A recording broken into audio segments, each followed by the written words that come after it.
We're Trippin' RV. I'm Marvin. And I'm Mary, and we'd like to welcome you to We're Trippin' RV Adventures.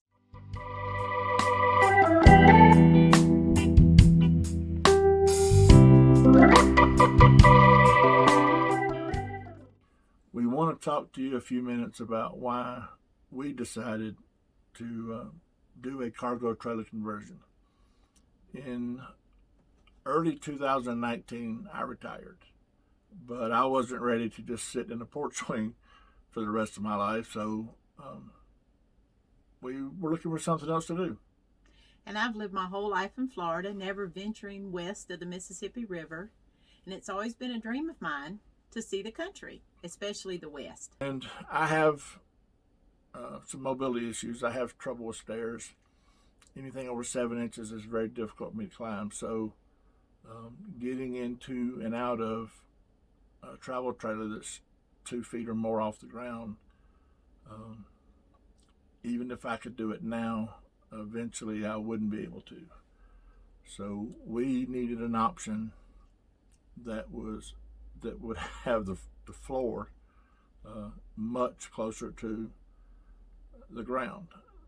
That brings into play a lot of problems, because most travel trailers have black tanks and gray tanks that are mounted under the frame, and these require the frame to be elevated, which pushes the floor up. So we had to figure out ways to get around that, and we did.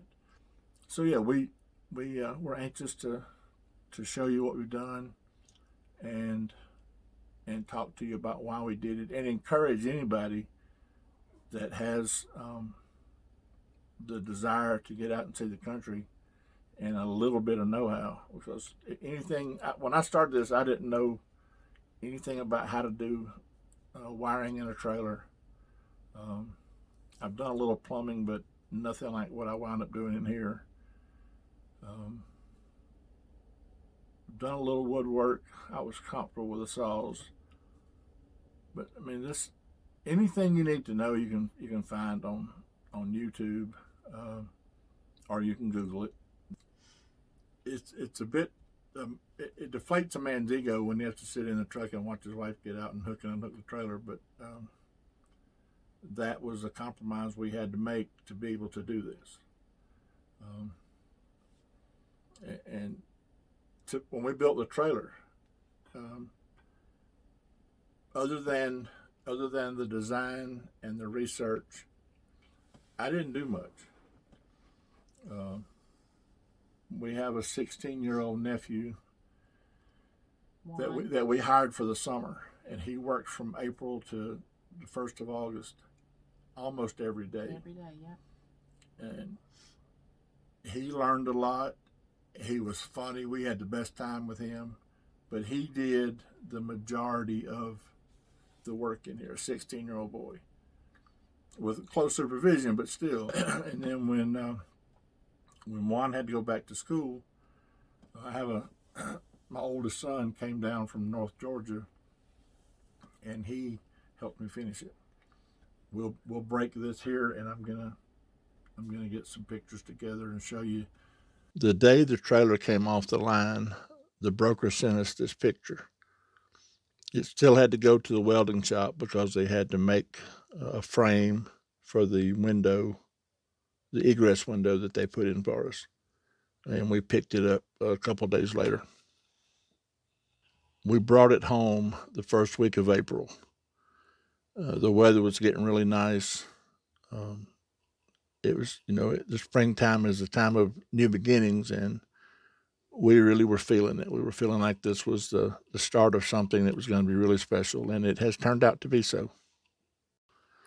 The inside of these trailers all pretty much look the same when they come off the line, when they're finished.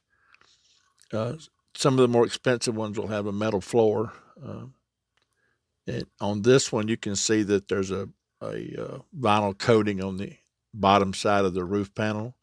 That's a one-piece roof panel. That the entire roof is one piece of aluminum, and it does have what they call a thermocool lining on it. But we still put an 1.5 inch insulation up there. But this is pretty much what they look like when they come off the line. Meet Juan, everybody. This is my 16-year-old nephew that did so much of the work on the trailer. This is day 2 of having the trailer home, and the first time Juan has ever used a cordless drill. So there was a bit of a learning curve for him. He had to learn.